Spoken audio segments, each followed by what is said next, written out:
Dear students, आज आपके सामने फिर से हाजिर हैं। एक छोटा सा टॉपिक है मास कन्वर्जन का। इसके ऊपर मुख्तसर बात करेंगे और फिर थोड़ी सी बात हम करेंगे परसेंटेज कंपोजिशन के ऊपर भी। तो सबसे पहले हम आते हैं मास कन्वर्जन की तरफ। मास कन्वर्जन की ज़रूरत उस वक्त होती है जब हमारे पास किसी केमिकल रिएक्शन में एक सब्सटेंस की जो क्वांटिटी है वो मास की यूनिट में दी गई हो और जो आपसे रिक्वायर्ड क्वांटिटी होती है वो भी आपने मास में बतानी हो। तो इसके लिए हमें मास कन्वर्जन की ज़रूरत पड़ेगी। यानी कि अगर हमें रिएक्टेंट का मास दिया गया है और हमसे पूछा जाए कि इस रिएक्टेंट के मास से हमारे पास कितना मास प्रोडक्ट का हासिल होगा, तो इसके लिए हम जो कैलकुलेशन करेंगे उसको हम मास कन्वर्जन कैलकुलेशन का नाम देते हैं।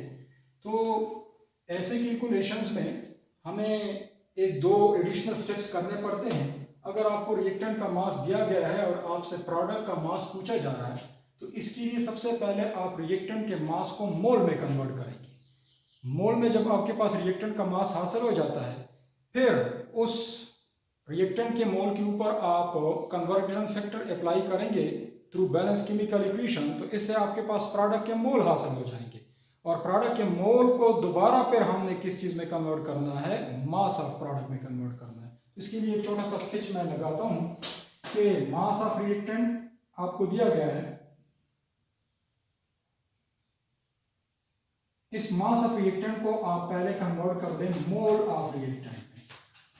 वो आप लोगों को पता है कि मास को हम कैसे मोल में कन्वर्ट करेंगे। फॉर्मूला हमारे पास मौजूद है कि number of mole is equal to mass in gram of the substance divided by molar mass of the substance. तो इस फॉर्मूले के जरिए हम पहले मास ऑफ रिएक्टेंट को मोल ऑफ रिएक्टेंट में कन्वर्ट करेंगे। उसके बाद मोल ऑफ रिएक्टेंट पे using conversion factor from balance chemical equation हमारे पास क्या हासिल हो जाएंगे, मोल ऑफ प्रोडक्ट हासिल हो जाएंगे।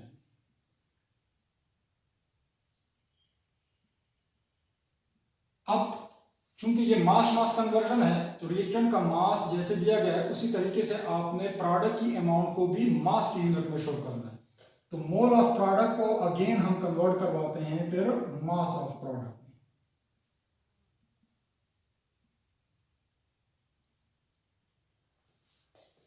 मोल को मास में कन्वर्ट करने का फॉर्मूला भी हमारे पास मौजूद है कि जो आपके पास नंबर ऑफ मोल हैं किसी सब्सटेंस के, उसको उस सब्सटेंस के मोल और मास के साथ मल्टीप्लाई करेंगे तो हमारे पास मोल जो है वो मास में कन्वर्ट हो जाएंगे। अब एक छोटे से एग्जांपल के जरिए हम इसको समझने की कोशिश करेंगे। हमारे पास एक एग्जांपल है। एग्जांपल में है कि what mass of aluminium oxide is produced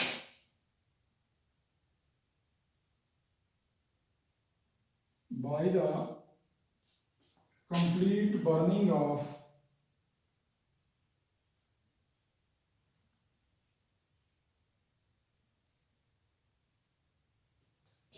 14.5 gram of aluminum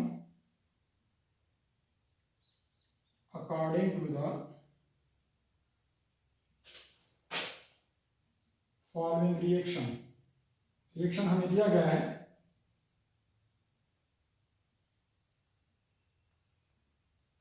कि हम एल्युमिनियम की कंप्लीट बर्निंग करवाते हैं in the presence of oxygen.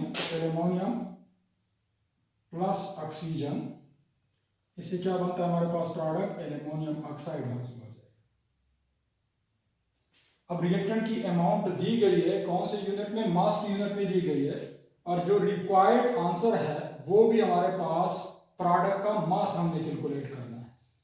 तो ये रिलेशनशिप हो गया रिएक्टेंट और प्रोडक्ट के बीच में। इसके लिए हमें स्टोइकोमेट्रिक कैलकुलेशन करने पड़ेंगे और स्टोइकोमेट्रिक कैलकुलेशन के लिए सबसे पहले जो बुनियादी शर्त है, जैसे मैंने बताया था कि उसके लिए हम अपने इक्वेशन को पहले बैलेंस करेंगे।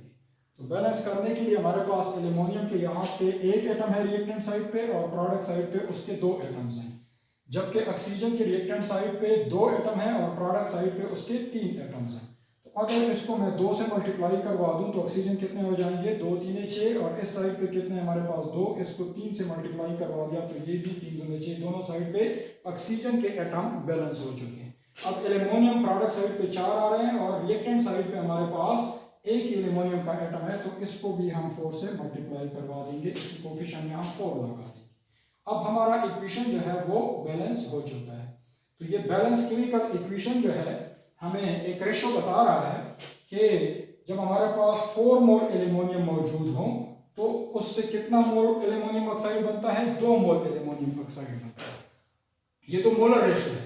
इसी तरह रिएक्टेंट के दरमियान भी molar ratio balance chemical equation बता रहा है कि 4 मोल एल्यूमिनियम के लिए कितना मोल ऑक्सीजन रिक्वायर्ड है, 3 मोल ऑक्सीजन रिक्वायर्ड होता है।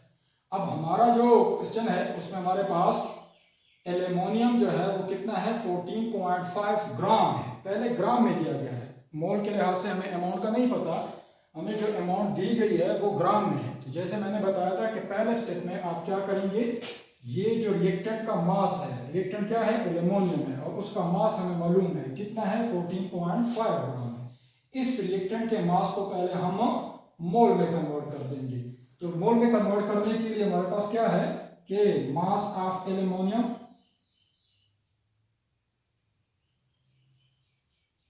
14.5 gram, where molar mass of aluminium, हमें पता है कि एल्यूमिनियम का मोलर मास कितना, एटॉमिक मास के साथ ग्राम लगा लो तो एल्यूमिनियम का एटॉमिक मास होता है 27, तो इसका मोलर मास हो जाएगा 27 ग्राम पर मोल। मोलर मास के लिए हम यूनिट इस्तेमाल करते हैं ग्राम पर मोल। अब number of moles of aluminium, जैसे मैंने बताया रिएक्टेंट के मास को अपने मोल में कन्वर्ट करना है, तो मास हमारे पास 14.5 है, इसको हमने मोल में चेंज करना है।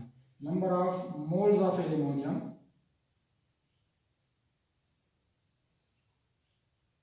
कितने हासिल होंगे, mass in gram which is 14.5 gram divided by molar mass which is 27 gram per mole. इससे जो हमारे पास ग्राम ग्राम कैंसिल हो जाते हैं, कितने मोल हासिल हो जाएंगे, 0.54 मोल ऑफ एल्यूमिनियम, यानी कि 14.5 ग्राम जो रिएक्टेंट का मास था उसको हमने मोल में कन्वर्ट करवा दिया। अब मोल आपके पास हासिल हो गए, तो अब हम कन्वर्जन फैक्टर अप्लाई करेंगे थ्रू बैलेंस केमिकल इक्वेशन, ताकि हम मोल ऑफ प्रोडक्ट को हासिल कर सकें। तो मोल ऑफ प्रोडक्ट हासिल करने के लिए अब हम जाते हैं किसकी तरफ, बैलेंस केमिकल इक्वेशन के थ्रू कन्वर्जन फैक्टर निकालते हैं। तो according to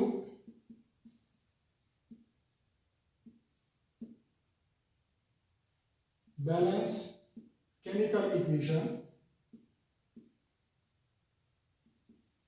balance chemical equation हमें क्या बता रहा है कि 4 mole aluminium is equivalent to 2 mole of aluminium oxide. 4 mole aluminium is equivalent to 2 mole of aluminum oxide, यानी कि अगर हम 4 मोल एल्यूमिनियम इस्तेमाल करेंगे किसी केमिकल रिएक्शन में और उसको ऑक्सीजन के साथ मिलाएंगे तो हमारे पास कितना एल्यूमिनियम ऑक्साइड हासिल होगा, 2 मोल हासिल होगा। अब एक्चुअली हमने कितना इस्तेमाल किया है, अपने प्रैक्टिस में 14.5 ग्राम इस्तेमाल किया है, जो कितने मोल के बराबर आ गया है, 0.54 मोल के बराबर। अब ये 0.54 मोल ऑफ एल्यूमिनियम से हमारे पास कितना एल्यूमिनियम ऑक्साइड हासिल होगा, तो पहले हम 1 के लिए कैलकुलेट करते हैं कि 1 मोल एल्यूमिनियम इक्विवेलेंट होगा किस चीज के, 2/4 मोल of aluminium oxide. 2/4 mole of aluminium oxide, 1 mole aluminium से कितना एल्यूमिनियम ऑक्साइड पैदा होगा, 2/4 मोल ऑफ एल्यूमिनियम ऑक्साइड हमारे पास हासिल हो जाएगा।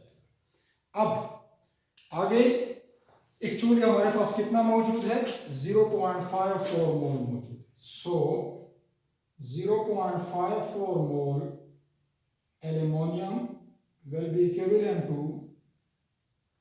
2/4 multiplied by 0.54। इसका रिजल्ट जो होगा हमारे पास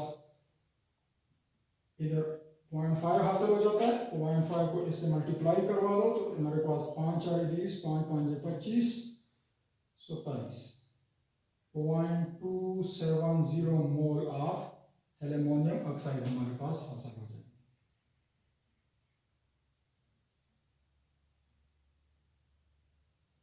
ये तो हमारे पास मोल हासिल हो गए एल्युमिनियम ऑक्साइड की। अब वो कहते हैं what mass of aluminium oxide is produce. तो आपने ये अमाउंट मास की यूनिट में बतानी है। तो मास की यूनिट में बताने के लिए we know that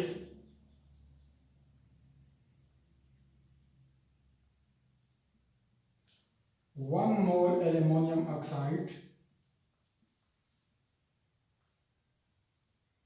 is equal to, aluminium का एटॉमिक मास कितना होता है 27 होता है। कितने एल्युमिनियम है हमारे पास 2, तो 2 का कितना हो जाएगा 27 ज़रबे 2 54 हो जाएगा। और यहाँ पे हमारे पास ऑक्सीजन का 16 होता है, 3 ऑक्सीजन है 48, तो टोटल हो जाएगा 54 जमा 48, ये हमारे पास 102 ग्राम के बराबर आता है। यानी कि एल्युमिनियम ऑक्साइड का 1 मोल जो होता है हमारे पास 102 ग्राम के बराबर होता है। हमारे पास कितने मोल बन चुका है aluminium oxide 0.270 mole. So 0.270 mole aluminium oxide is equal to 102 multiplied by 0.270। ये जो आपके पास आ जाएगा इतनी ही ग्राम हमारे पास हासिल होंगे एल्युमिनियम के। लेट्स सपोज 6 ग्राम। तो ये आपने क्या बता दिया 14.5 ग्राम एल्युमिनियम से कितना ग्राम हमारे पास एल्युमिनियम ऑक्साइड हासिल हो गया। इन दोनों का प्रोडक्ट जो है इसको हमने सपोज x ग्राम लिख दिया, तो इतना ग्राम हमारे पास प्रोडक्ट हासिल हो जाएगा। इसका मतलब ये है कि हमारे पास मास ऑफ रिएक्टेंट दिया गया था और हम मास ऑफ प्रोडक्ट को कैलकुलेट करने में कामयाब हो गए हैं। तो इस तरीके से जब आपके पास दोनों सब्सटेंसेस की अमाउंट को आपने मास की यूनिट में बताना हो तो ऐसे कन्वर्जन को हम नाम देते हैं मास मास कन्वर्जन का। ये हो गया हमारे पास मास मास कन्वर्जन। आगे हम थोड़ी सी बात करेंगे परसेंटेज कंपोजिशन के ऊपर। तो परसेंटेज कंपोजिशन जो है इसको सबसे पहले हम डिफाइन करते हैं। डिफिनीशन इसकी ये है कि the parts by mass of an element present and 100 parts by mass of a compound. एक कंपाउंड है, परसेंटेज का मतलब होता है आउट ऑफ 100। तो आउट ऑफ 100 आपने बताना है कि एक कंपाउंड के मास के 100 पार्ट्स आपके पास मौजूद हैं। तो कंपाउंड जो होता है वो 2 या 2 से ज़्यादा एलिमेंट के मिलाप से बनता है। अब उस 100 parts by mass of compound में किसी एलिमेंट के कितने पार्ट्स मौजूद हैं, इस चीज़ को हम नाम देते हैं किस चीज़ का परसेंटेज कंपोजिशन। यानी कि अगर आपके पास किसी कंपाउंड के 100 पार्ट्स हैं बाय मास, तो उन 100 पार्ट बाय मास में से एलिमेंट के कितने पार्ट बाय मास हमारे पास मौजूद है। इसके लिए हमारे पास फार्मूला जो है सिंपल सा फार्मूला है परसेंटेज कंपोजिशन को निकालने के लिए कि mass of element and 1 mole of compound. 1 mole compound आपके पास मौजूद है, फॉर एग्जांपल हमारे पास 1 मोल ग्लूकोज मौजूद है, तो उस 1 मोल ग्लूकोज के अंदर आपके पास क्या क्या एलिमेंट मौजूद हैं, कार्बन भी है, हाइड्रोजन भी है और ऑक्सीजन भी है। तो इस 1 मोल कंपाउंड में कार्बन का कितना मास है, हाइड्रोजन का कितना मास है या ऑक्सीजन का कितना मास है, ये पहले आप बताएंगे। हर एक एलिमेंट का इस कंपाउंड के अंदर 1 मोल कंपाउंड के अंदर मास कितना है और उस मास को फिर आप डिवाइड करेंगे इसी कंपाउंड के मोलर मास पे डिवाइड करेंगे। यानी अगर हमें कंपाउंड के फार्मूले का पता हो और कंपाउंड का मॉलिक्यूलर मास हमें मालूम हो तो फिर इसके जरिए हम एलिमेंट की परसेंटेज कंपोजिशन को कैलकुलेट कर सकते हैं। मल्टीप्लाइड करेंगे फिर इसको 100 से। तो फॉर एग्जांपल हमारे पास एग्जांपल है कि find the percentage of each element in 1 mole of glucose। Glucose का फॉर्मूला हमें पता है C6H12O6 फार्मूला ये बताता है कि इस कंपाउंड की फॉर्मेशन में कौन कौन से एलिमेंट्स इन्वॉल्व हैं। कार्बन है, हाइड्रोजन है और ऑक्सीजन है। अब कार्बन के कितने एटम्स हैं? 6 एटम हैं। हाइड्रोजन के कितने एटम्स हैं? 12 हैं। और ऑक्सीजन के कितने एटम्स हैं? 6 एटम हैं। तो सबसे पहले हम इस कंपाउंड का मोलर मास लेते हैं। Molar mass of the compound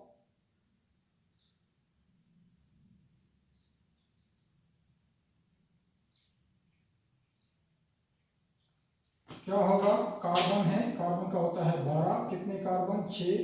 तो 12 × 6 प्लस दूसरा एलिमेंट हाइड्रोजन है, हाइड्रोजन का 1 होता है। कितने हाइड्रोजन है? 12 प्लस ऑक्सीजन है, ऑक्सीजन के एक एटम का 16। कितने ऑक्सीजन एटम है? 6। तो ये हमारे पास 72 plus 12 plus 96 it will be equal to 180 gram per mole. इसका मतलब है कि हमारे पास ग्लूकोज का मोलर मास कितने के बराबर आ गया? 180 ग्राम। अब इस 180 ग्राम मास ऑफ ग्लूकोज में कार्बन के मास की कंट्रीब्यूशन कितनी है? मास contributed by carbon.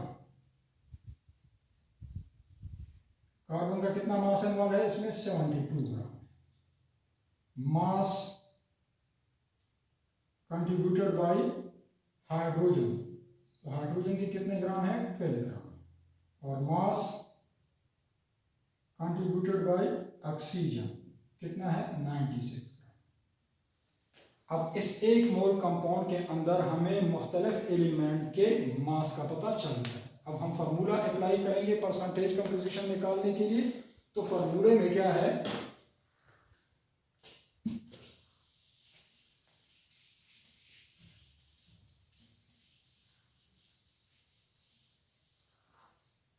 Formula apply करने के बाद सबसे पहले हम परसेंटेज ऑफ कार्बन की बात करते हैं।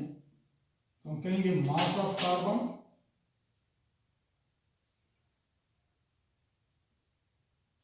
In the compound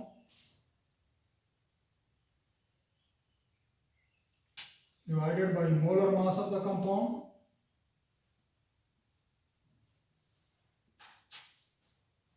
multiplied by 100। इस फार्मूले को फॉलो करेंगे तो हमारे पास परसेंटेज ऑफ कार्बन हासिल हो जाएगा। तो परसेंटेज वैल्यूज पुट करें। Percentage of carbon is equal to 72 divided by 180 multiplied by 100। Carbon कितना मास कंट्रीब्यूट कर रहा है? 180 में से 72, और मोलर मास कितना है? 180 है, मल्टीप्लाइड बाय 100, तो इसका रिजल्ट आ जाएगा 40%। यानी कि एक मोल कंपाउंड में कार्बन के मास की कंट्रीब्यूशन कितनी है? 40%। इसी तरह परसेंटेज ऑफ हाइड्रोजन, तो mass of hydrogen in the compound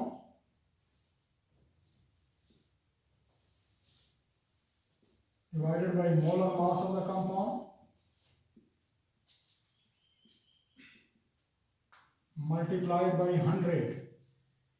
तो percentage of hydrogen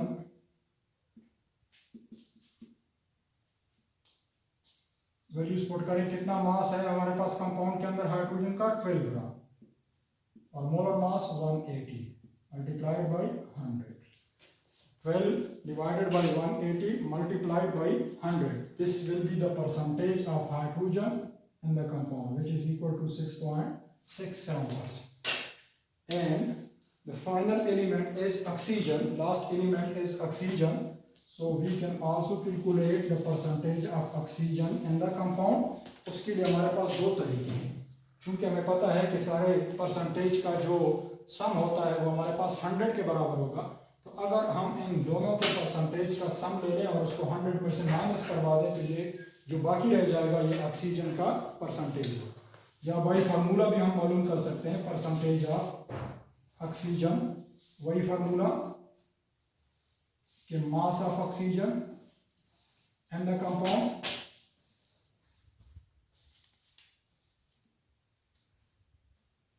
divided by molar mass of the compound multiplied by 100। तो अगेन हम वैल्यूज पुट करेंगे। तो mass of oxygen in the compound is 96 ग्राम और molar mass का तो आपको पता है कितना है, 180 है। तो percentage of oxygen is equal to mass कितना कंट्रीब्यूट कर रहा था, वो 96 ग्राम और टोटल मोलर मास जो है वो 180 है मल्टीप्लाइड बाई 100 है।